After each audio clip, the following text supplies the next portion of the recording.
Hello YouTube friends, good afternoon. कैसे हैं आप लोग? अब मैं अपनी टाटा मेमोरियल की जो जर्नी है 1 ईयर की मेरी ट्रीटमेंट की, वो आपसे शेयर करना चाहती हूँ। एक्चुअली मुझे बताना बहुत कुछ है, तो उसके लिए वीडियो मैं बनाऊँगी। मैं तो कैंसर पेशेंट के लिए अवेयरनेस के लिए बहुत कुछ करना चाहती हूँ, बट मुझे कुछ आइडियाज़ नहीं आ रहे हैं। अगर आप लोग के पास हों तो प्लीज़ मुझे बताइएगा। और सेकंड थिंग, ये जो मेरे वीडियो होते हैं आप इसको शेयर कीजिए, जिससे जो कैंसर पेशेंट हैं वो अवेयर हो पाए। क्योंकि मैंने बहुत सारे लोगों का वीडियो देखा है जिसमें कमेंट होते हैं, उनको पता नहीं होता है वहाँ जाके क्या करें, कैसे करें, क्या होगा। तो उसके लिए प्लीज़ आप शेयर कर दीजिए ताकि लोग देखें और उनको थोड़ा अवेयर रहें, और जो इतनी परेशान होते हैं वो परेशानी ना हो। तो मेरा जो ग्वालियर के बाद मुझे हम लोगों को कैंसर तो कभी हमारी पूरी फैमिली में कहीं नहीं है, ना मेरे मायके की साइड ना मेरे ससुराल की साइड, कहीं भी कैंसर का कोई पेशेंट नहीं। तो हमको कोई आइडिया नहीं था, कोई डॉक्टर नॉलेज में नहीं थे कि हम अपना ट्रीटमेंट आगे कहाँ कराएं, कहाँ जाएं।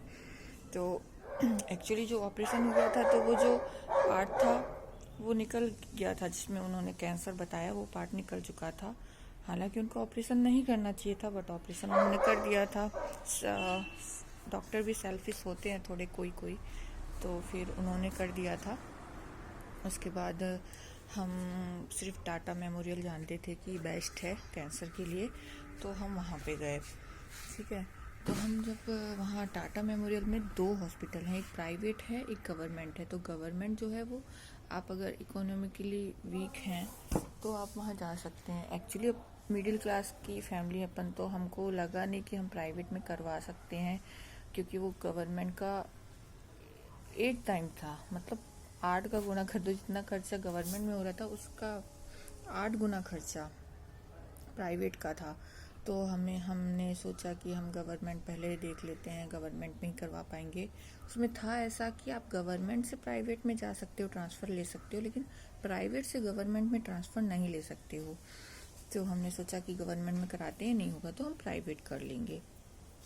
तो उसके बाद आपको बताना चाहूँगी, आप टाटा मेमोरियल हॉस्पिटल मुंबई जाते हैं तो आप अगर आपका कोई भी पहचान का वहाँ पे नहीं है, आप कुछ नहीं जानते हैं, तो 1 दिन के लिए आप होटल करिए। देन आप हॉस्पिटल के आसपास सर्च करिए, आपको मील के लिए, आपको स्टे करने के लिए बहुत सारी फैसिलिटी हैं। बहुत सारे लोग ये काम कर रहे हैं कैंसर पेशेंट के लिए, और वो भी चीप रेट में। तो आप ना वहाँ पे आप सर्च करिए, आपको सब कुछ मिल जाएगा। आप इतनी टेंशन लेने की कोई बात नहीं है। वहाँ 60 रुपये की थाली, 50 रुपये की थाली ऐसे दे रहे हैं लोगों के लिए। बहुत आसपास बहुत सारे होटल हैं, आप सब ले सकते हैं।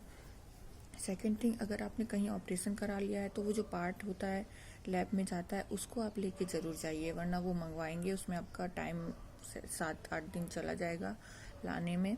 तो वो चीज़ आप लाइए। साथ में कोई रिपोर्ट है, हालांकि वो लोग अपने अलग सारी रिपोर्ट करवाएंगे, फिर भी आप अपनी सेफ्टी के लिए लेके जाइए ताकि उनको थोड़ा बहुत आइडिया हो, है ना। तो रिपोर्ट लेके जाइए, वो पार्ट लेके जाइए। फिर वहाँ आप जाएंगे तो आप फर्स्ट डे तो बहुत कंफ्यूज हो जाएंगे, क्या हो रहा है क्या है। तो फर्स्ट डे आपको ना वहाँ एक कार्ड बनवाना पड़ेगा, एटीएम कार्ड की तरह।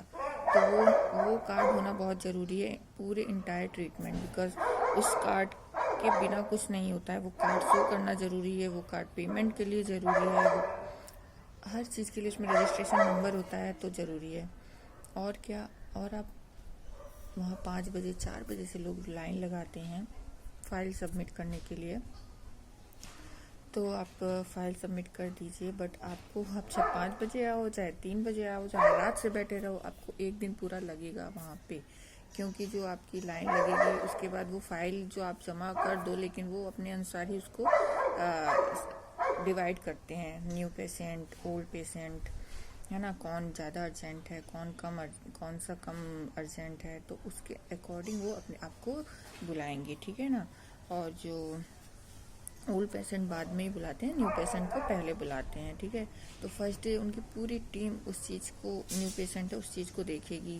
पहले जो लर्निंग करते हैं वैसे डॉक्टर जो रहते हैं वो लोग देखते हैं, फिर वो सीनियर डॉक्टर आते हैं, पहले जूनियर डॉक्टर देखेंगे, फिर सीनियर डॉक्टर आएंगे, उनकी टीम की मीटिंग होगी, फिर वो डिसाइड करेंगे आगे क्या करना है।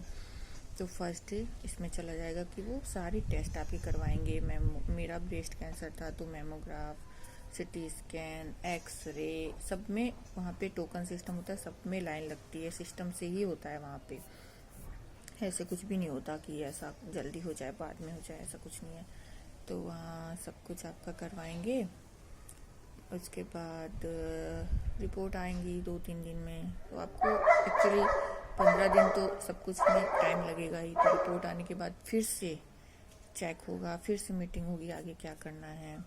उसके बाद फिर वो आपको बताएंगे आपको कीमो दिया जाएगा या ऑपरेशन दिया जाएगा, ठीक है। तो मेरे केस में पहले मेरे को 4 कीमो दिए गए। तो मैं अपना हम वहाँ पे अफोर्ड नहीं कर सकते थे, and we can't afford private treatment also, so we prefer government hospital, and we prefer to take treatment in our own native place. So हम वहाँ पे अपने नेटिव प्लेस में यहाँ से सारी दवा, यहाँ पे बहुत चीप रेट में आपको मेडिसिन मिल जाएंगी। तो आप सारी मेडिसिन यहाँ से ले लीजिए, डॉक्टर आपको रिकमेंड कर देंगे क्या लेना है क्या नहीं लेना है, वो सब लेके आप अपने नेटिव प्लेस में जाइए। और मैं फिर वहाँ से कीमो का ट्रीटमेंट लेके नेटिव प्लेस ग्वालियर गई। एक्चुअली मैं दतिया में रह रही थी तभी। तो मेरे को 21 डेज़ के गैप में कीमो लगता था। तो हम अपनी पर्सनल व्हीकल करके जाते थे ग्वालियर ट्रीटमेंट लिया। मैंने 4 कीमो लिए, ठीक है। उसके बाद वापस हम मुंबई गए। तो वहाँ जाके जो ऑपरेशन था उसमें बहुत ज़्यादा लाइन लगी हुई थी। हमारा नंबर नहीं आने वाला था 1-2 मंथ तक। तो हमने डिसाइड किया कि हम जो कीमो के ऑपरेशन के बाद कीमो लगने वाले हैं वो भी पहले ले लेते हैं, वरना ये डिले होने के चक्कर में ये स्प्रेड ना हो जाए। और उस टाइम मेरी जो स्टेज थी वो फर्स्ट स्टेज बताई गई थी। फर्स्ट में मतलब पहले जब ऑपरेशन हुआ था लैब में उसमें 0 स्टेज थी। फिर हम मुंबई गए, वहाँ पे जब भी वो पार्ट का फिर से वो हुआ तो उसमें stage first I. I don't know कैसे, शायद रखे ऐसा होता है, पता नहीं मुझे भी। तो फर्स्ट स्टेज पे थी मैं। उसके बाद फिर हमने डर के वजह से कीमो और ले लिए। तो मैंने 8 कीमो पहले ही ले लिया ऑपरेशन से। उसके बाद 8 कीमो के बाद मैं गई, फिर भी 15 डेज़ के लगभग डिले तो हो ही गया था। 15 या 1 मंथ का डिले हो गया था ऑपरेशन में। उसके बाद फिर ऑपरेशन में मेरा नंबर आया। तो वो वहाँ पे सब कुछ नहीं है, आपको सुबह एडमिट करेंगे या बॉटल देंगे, इंजेक्शन देंगे, ऐसा कुछ नहीं है। वहाँ पे लाइन लगी होती है, इतना रस होता है ना। और वो लोग, मैं मानना पड़ेगा, इतने अच्छे डॉक्टर्स होते हैं वहाँ के, इतना रस होता है वो, मतलब फटाफट ऑपरेशन करते जाते हैं। एक दिन में इतने ऑपरेशन निपटा देते हैं तुरंत। तो मेरा तो नंबर आया। फिर जो भी मेडिसिन वगैरह मंगाई गई, और मेरी एक्चुअली दोबारा बायोप्सी भी नहीं हुई। तो क्योंकि वो पार्ट पहले ही निकल चुका था बॉडी में, कहीं भी कोई भी टेस्ट में कहीं भी कैंसर आया ही नहीं था बॉडी में कहीं भी उस पार्ट के अलावा। तो फिर मेरी बायोप्सी करने का कोई मतलब नहीं था। तो मेरा उसी जगह पे जहाँ पहले ऑपरेशन हो चुका था वहाँ पे अगेन उन्होंने उसको खोला और ऑपरेशन किया कि कहीं कोई टिश्यू रह ना जाए। और जो मेरे साइड में लिम्फ नोड थे वो पूरे निकाल दिए गए। फिर ऑपरेशन के बाद मुझे 1 दिन का स्टे करना पड़ा, क्योंकि मेरी लंपेक्टोमी मेरी हुई थी। जो ऑपरेशन मेरा छोटा हुआ था, मेरे को उसका नाम याद नहीं आ रहा है, लंपेक्टोमी समथिंग ऐसा कुछ होता है। मास्टेक्टोमी नहीं हुई थी मेरी, जिसमें दोनों ब्रेस्ट निकाल दिए जाते हैं, वो नहीं हुआ था मेरा, सिर्फ वो पार्ट निकाला गया था। उसके बाद 1 दिन का स्टे था हॉस्पिटल में। और आपके साथ कोई मेल पेशेंट कोई रहता ही नहीं है। एक फीमेल पेशेंट को बस रहने की परमिशन होती है, वो भी मेरी मम्मी को कुछ बेड या कुछ एक्स्ट्रा कुछ नहीं देते वो। आप बस बेड की साइड में छोटी सी जगह है, वहाँ पे आप चाहें तो लेट सकते हैं। और मेरे भाई और मेरे फादर बाहर वेट कर रहे थे, क्योंकि वहाँ पे रुकने नहीं दिया जाता है, पूरा लेडीज़ वार्ड रहता है। फिर मैं आ गई। फिर मैंने एक और चीज़ की, एक्सरसाइज आप कंटिन्यू करें ऑपरेशन के बाद भी, वो करवाते हैं एक्सरसाइज। उसी दिन मुझे बुलाया गया, मेरा हाथ उठ नहीं रहा था, उन्होंने ऐसा एक्सरसाइज करवाई, मुझे चक्कर आ गए थे। फिर भी वो ज़रूरी होता है, वरना वो जो स्टिचेस हैं वो हार्ड हो जाती हैं।